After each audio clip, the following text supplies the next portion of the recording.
আরবি 12 মাসের মধ্যে দশমতম মাস হচ্ছে শাওয়াল মাস। রমজানুল মুবারক মাস হচ্ছে নবম, দশম হচ্ছে শাওয়াল। এই শাওয়াল ইসলামের ইতিহাসের মধ্যে অত্যন্ত একটা গুরুত্বপূর্ণ মাস। এই শাওয়াল আরবি শব্দ, এটা আরবি, যেহেতু আরবি মাস এবং শব্দটাও আরবি। শাওয়াল শব্দের বিভিন্ন অর্থ রয়েছে।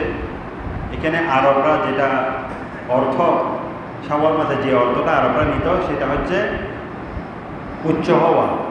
শাওয়াল শব্দের অর্থ উচ্চ হওয়া। এই জন্য বলতো যে এরা এই শাওয়াল মাস যখন আসতো, তাদের যেহেতু তারা উঁট চড়া কি করতো, সবার কি থাকতো উঁট, আরবের সব মানুষের উঁট।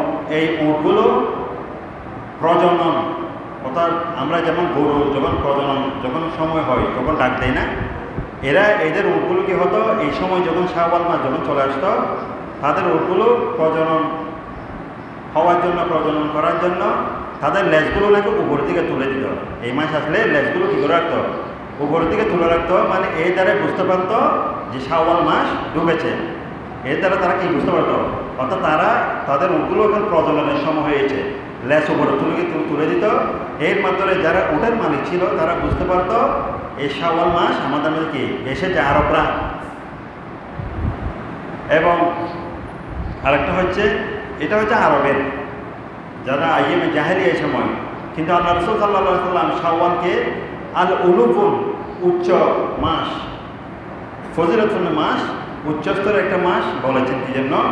বান্দা 30 দিন রোজা রাখার পর আল্লাহ রাসূল সাল্লাল্লাহু আলাইহি ওয়াসাল্লাম বলেছেন, মানে যে বান্দা 30 দিন রোজা রাখার পর এর সাথে 6টা রোজা রাখলে আল্লাহ পাক সুবহানাহু ওয়া তাআলা আল্লাহর বান্দাকে সম্পূর্ণ 1 বৎসর রোজা রাখার সমপরিমাণ সওয়াব দিয়ে বান্দার আমলনামাকে আল্লাহর দরবারে সর্বোচ্চ স্তরে নিয়ে যান। উচ্চাবাদী বলেন আলহামদুলিল্লাহ। সেই জন্য শাওয়াল মাসকে শাওয়াল মাস নামকরণ করেছে আল্লাহ রাসূল। এটা আল্লাহ রাসূলের ভাষা। আবার আরেকটা হচ্ছে, শাওয়ালকে শাওয়াল বলা হয়, শাওয়ালের আরেক অর্থ ধরে নিয়েছে আরবরা, আইয়াখরুজু মিনাল বাইতি লিস-সফর। অর্থাৎ আরবরা এই মাস যখন চলে আসতো, তারা বিভিন্ন জায়গার মধ্যে ভ্রমণে বের হয়ে যেত।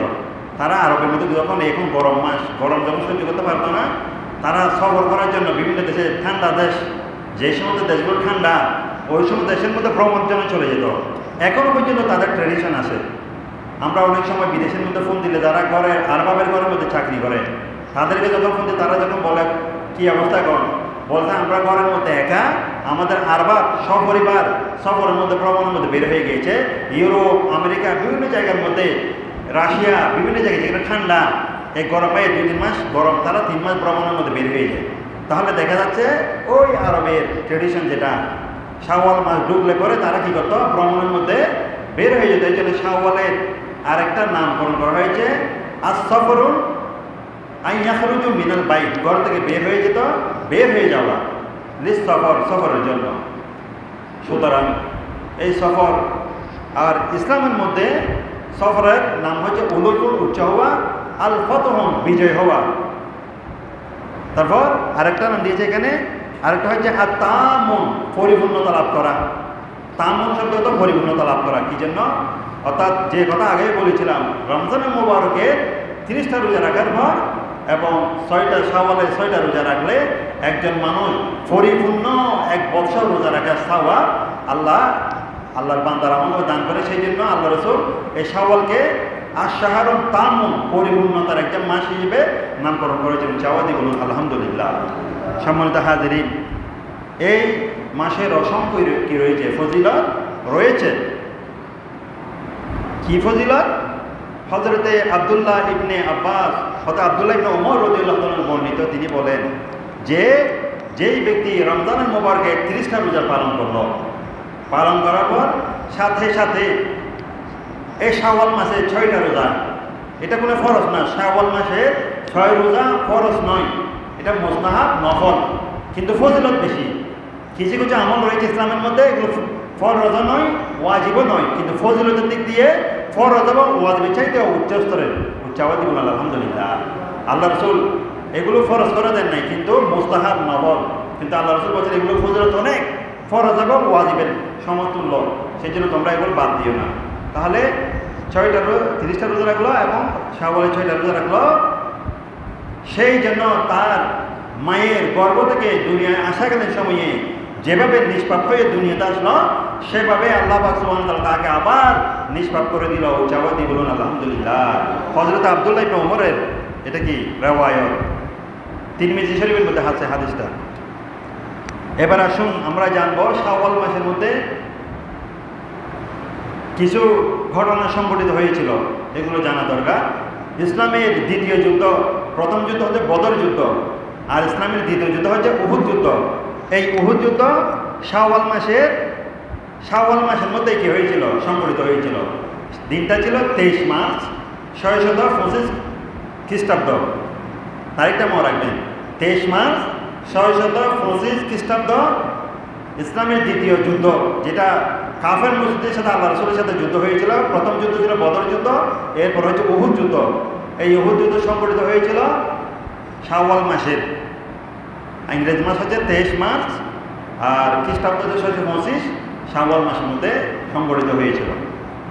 এবং এই মাসের মধ্যে আল্লাহ পাক সুবহানাহু ওয়া তাআলা হযরত হুদ আলাইহিস সালাম, হযরত সালেহ আলাইহিস সালাম, হযরত লূত আলাইহিস সালামের জাতিকে আল্লাহর উপর, আল্লাহর সাথে নাফরমানি করার কারণে, আল্লাহর সাথে বেয়াদবি করার কারণে, আল্লাহর নবীদেরকে কষ্ট দেওয়ার কারণে, নবীদের কথা না শোনার কারণে আল্লাহ পাক সুবহানাহু ওয়া তাআলা হযরত হুদ আলাইহিস সালামের জাতি, আদ জাতি যেটাকে বলা হয়, হযরত সালেহ আলাইহিস সালামের জাতি সামুদ জাতি, হযরত লূত আলাইহিস সালামের জাতিকে আসমান থেকে গজব নাযিল করে ধ্বংস করে দিয়েছিল এই শাওয়াল মাসের মধ্যে।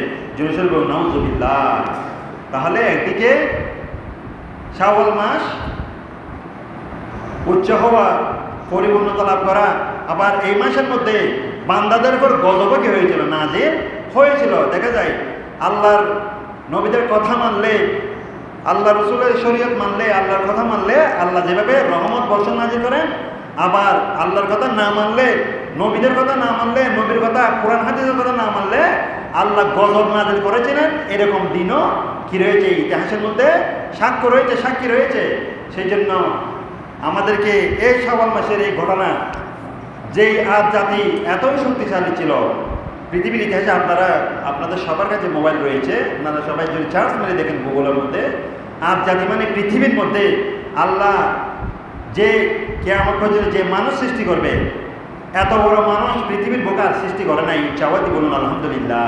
তাফসীরের মধ্যে রয়েছে তাদের সর্বনিম্ন যেই ছোট মানুষ, তার উচ্চতাও নাকি একেবারে 300 ফুটের উপরে ছিল।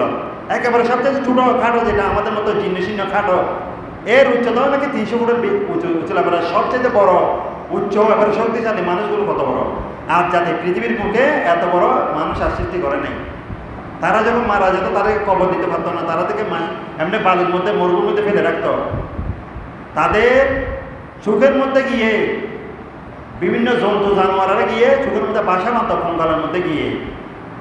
তাদের পাগুলো এত বড় ছিল, তাদের শরীর এত বড় ছিল, 300 ফুটের নিচে তাদের সর্বোচ্চ একেবারে গড় উচ্চতা হচ্ছে 300 ফুট। এত বড় বড় মানুষ পৃথিবীর মধ্যে আল্লাহ সৃষ্টি করেছেন। এত বড় দানব জাতির মানুষগুলো আল্লাহ পাক সুবহানাহু ওয়া তাআলা নাফরমানি করার কারণে আল্লাহ তাদের উপর রাগ হয়ে, গুসা হয়ে একেবারে ধ্বংস করে দিয়েছিল এই শাওয়াল মাসের মধ্যে। আরেকটা জাতিকে আল্লাহ সর্বশ্রেষ্ঠ শক্তিশালী করে সৃষ্টি করেছিলেন, তার নাম হচ্ছে সামুদ জাতি। হযরত সালেহ আলাইহিস সালামের জাতি, সালেহ আলাইহিস সালাম এর জাতির নাম ছিল সামুদ। এই সামুদ জাতিও আল্লাহর নবীদের সাথে বেয়াদবি করেছিল, আল্লাহর নবীদের কথা শুনে নাই। হযরত সালেহ আলাইহিস সালামকে কষ্ট দিয়েছিল, পাথর মেরেছিল, অত্যাচার করেছিল। হযরত সালেহ আলাইহিস সালাম আল্লাহর কাছে যখন, হে বারিল্লাহি তাআলা, এই জাতিকে আমি কি করতে পারবো না, হেদায়েত করতে পারবো না, তাদের ফয়সালা আপনার উপর ছেড়ে দিয়েছি, আপনি যা করেন, আমার কোনো কি নাই, আপত্তি নাই। আল্লাহ পাক সুবহানাহু ওয়া তাআলা তাদেরকে এমন গজব নাযিল করলেন, 7 দিন ধরে ঝড় বৃষ্টি, পাথর বৃষ্টি, ঝড় বৃষ্টি, তুফান, ভূমিকম্প দিয়ে তাদেরকে একেবারে দুনিয়া থেকে ধ্বংস করে দিয়েছিল। নাউযুবিল্লাহ। আরেকটা জাতি হচ্ছে লূত আলাইহিস সালাম। এই লূত আলাইহিস সালামের জাতি, তাদের একটা খারাপ অভ্যাস ছিল, লাওয়াতাত যেটাকে বলা হয়, সমকামিতা। কি বলা হয়? সমকামিতা মানে নারী নারী কি করতে পারবে? অবাধ মেলামেশা করতে পারবে, বিয়ে করতে পারবে। পুরুষের পুরুষে কি করতে পারবে? বিয়ে করতে পারবে, অবাধ মেলামেশা করতে পারবে। নাউজুবিল্লাহ। এই লুত জাতি তাদের অভ্যেস ছিল সমকামিতা। আজকে আমাদের দেশের মধ্যে সমকামিতা জায়েজ দেওয়ার জন্য কতগুলো মানুষ মাঠের ময়দানে নেমে পড়ছে না, মিছিল করতেছে না, সমকামিতা জায়েজ দেওয়ার জন্য। এই সমকামিতার সৃষ্টি করেছিল হযরত লূত আলাইহিস সালামের জাতিরা।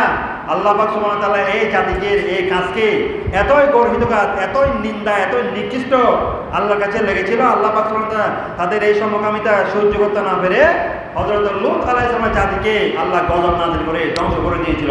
জুরুসুল বলুন নাউজুবিল্লাহ। কি গজব? গজবটা কিরকম ছিল?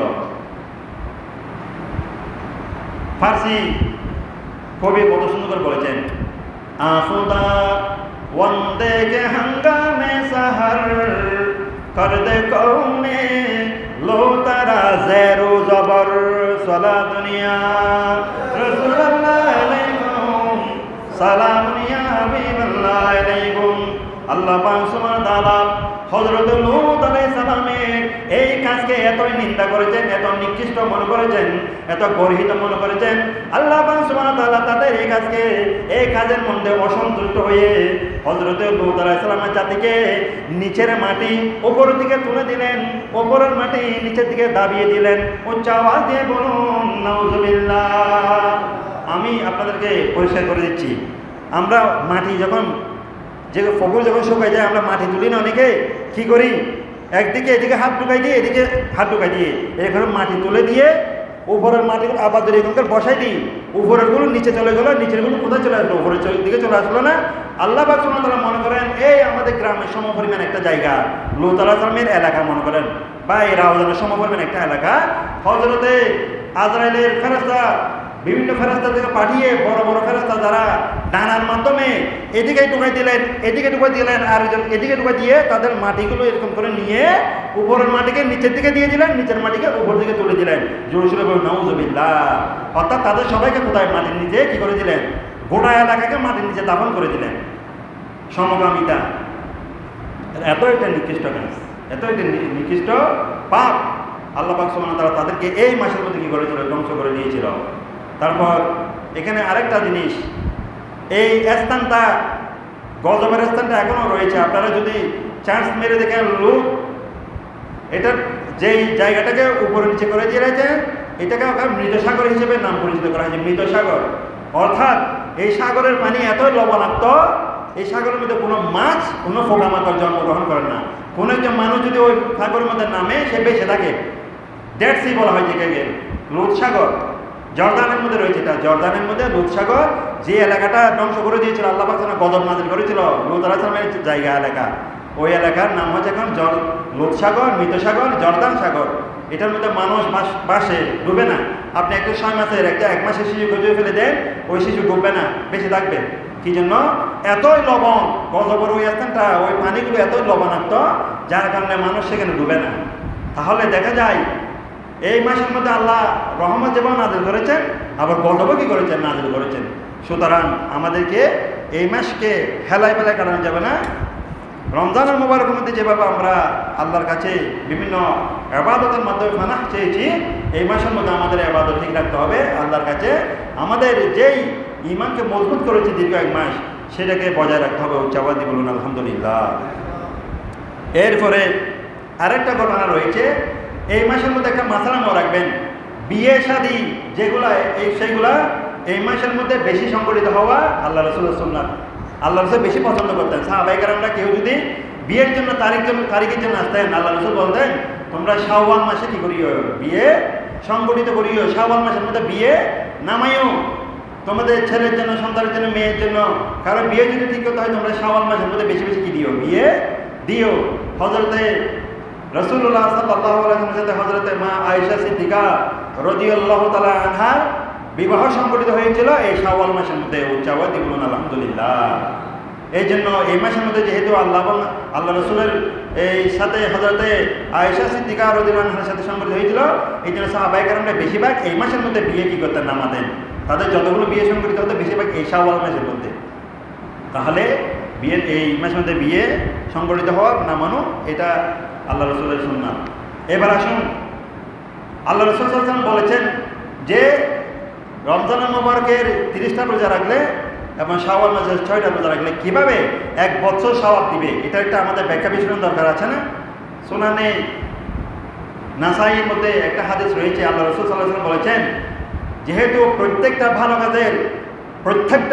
ভালো কাজের সওয়াব আল্লাহ পাক 10 গুণ পর্যন্ত বৃদ্ধি করে দেন, 10 গুণ। এই জন্য আল্লাহ রাসূল সাল্লাল্লাহু আলাইহি ওয়াসাল্লাম বলছেন যে 30 দিন যদি রোজা রাখো, এই 30 দিনের রোজার সাথে একদিনের রোজার সাথে 10 দিয়ে গুণ করবে তোমরা। 10 দিয়ে গুণ করলে 30-এর সাথে 10 দিয়ে গুণ করলে কত হয়? 300। এবার আসুন 6টা রোজা রাখলেন, সেখানে যদি প্রত্যেকটা রোজার জন্য আল্লাহ রাসূল বলছেন 10 গুণ কি দিবে, সওয়াব দিবেন, তাহলে সেই 6 রোজার সাথে আপনি 6 দিয়ে গুণ করেন, 10 দিয়ে গুণ করেন, 6 × 60। এদিকে পেয়েছি রমজান মুবারকের 30টা রোজা মানে 300, আর এদিকে 6 রোজা মানে 6 × 10 60, তাহলে 360। আরবি মাস হচ্ছে 360 মাস। আরবি মাস কত দিনে? বাংলা এবং ইংরেজি মাসের 365 দিনে 1 বছর, আর আরবি মাসের হিসাব হচ্ছে 360 দিনে 1 বছর। 5 দিন হিসাব হয় না, 5 দিনে এটা ইংরেজি মাস। চন্দ্র মাস হচ্ছে 360 দিনে। তাহলে দেখা যায় আল্লাহ রাসূল হাদিস তো এখানে বলেছেন যে তোমাদেরকে 330টা রোজা রাখলে 10 গুণ সওয়াব করে 300, এদিকে 60টা রোজা রাখলে 6 গুণ 10, তাহলে 60, 360 মিলে 1 বছর পুরা রোজা রাখার সমপরিমাণ সওয়াব তোমাদের আমল নামে আল্লাহ দান করবেন। চাওয়া দিব আলহামদুলিল্লাহ। এরপরে আল্লাহ রাসূল সাল্লাল্লাহু আলাইহি ওয়াসাল্লাম হাদিসের মধ্যে বলেছেন মান সামা রমাদানা সুম্মা আতাবাহু সিত্তান মিন শাওয়াল কানা কাসিয়ামিদ দাহরি। রাসূলুল্লাহ সাল্লাল্লাহু আলাইহি ওয়াসাল্লাম বলেছেন যে ব্যক্তি রমজানুল মুবারকে 30টা রোজা রাখলো এবং শাওয়াল মাসের 6টা রোজার ইত্তেবা করলো, অনুসরণ করলো, পালন করলো, সেই জন্য পুরা 1 বছর বা এক দাহার, এখানে দাহার মানে 1 যুগ, আগে তো বলেছেন 1 বছর সওয়াব, কিন্তু এই হাদিসের মধ্যে আল্লাহ রাসূল বলছে পুরা 1 যুগ 12 বছর রোজা রাখলে যত সওয়াব, একজন ব্যক্তি যদি 30টা রোজার সাথে আর 6টা রোজা অনুসরণ করে 36টা রোজা পালন করে, সেই ব্যক্তিকে আল্লাহ পাক সুবহানাহু ওয়া তাআলা তার আমলনামার মধ্যে 1 যুগ রোজা রাখা সওয়াব দান করবেন। চাওয়া জীবন আলহামদুলিল্লাহ। কিন্তু এই 6 রোজা আমি তো বলেছি এটা ফরজ নয়, ওয়াজিব নয়, এটা হচ্ছে মুস্তাহাব। রাখলে সওয়াব, না রাখলে গুনাহ নাই, কিন্তু রাখলে সওয়াব বেশি। এরপরে আল্লাহ পাক সুবহানাহু আল্লাহ রাসূল সাল্লাল্লাহু আলাইহি ওয়াসাল্লাম বলেছেন সিয়ামু শাহরু রমাদানা বিআশরাতি আশহুরুন ওয়া সিয়ামু সিত্তাতা আইয়ামিন মিন শাওয়াল বিশাহরাইন ফাযালিকা সিয়ামুস সানাতান। এখানে বলছে রে আগের কথা, যে ব্যক্তি রমজান মাসের 30টা রোজা পালন করলো সেই জন্য 300 দিন রোজা রাখার সমান পরিমাণ সওয়াব পেল। তারপর ওমিন শাওয়াল বিশাহরাইন ফাযালিকা সিয়ামুস সানাতান, যে ব্যক্তি যে শাওয়াল মাসের এর পরিমাণ 2টা রোজা মিলে 36টা রোজা রাখলো, তো শাওয়াল মাসে 6টা রোজা রাখলো, সেই জন্য পুরো 1 বছর রোজা রাখলো। চাওয়াতি বললেন আলহামদুলিল্লাহ। সম্মানিত হাজিরিন, আমরা শাওয়াল মাসে কি করলাম? ফজিলত জানলাম এবং শাওয়াল মাসের কি সংগঠিত হলো সেটা জানলাম, এবং শাওয়াল মাসের মধ্যে আল্লাহ পাক সুবহানাহু ওয়া তাআলা যেভাবে রহমত নাযিল করেন, বান্দার আমলনামাকে উচ্চ স্তরে নিয়ে যান, আবার বান্দাকে ধ্বংস করে দিয়েছেন, বান্দার উপর আযাব নাযিল করেছেন, এরকম নজিরও আল্লাহ পাক সুবহানাহু ওয়া তাআলা পৃথিবীর ইতিহাসের মধ্যে, ইসলামের ইতিহাসের মধ্যে রেখেছেন।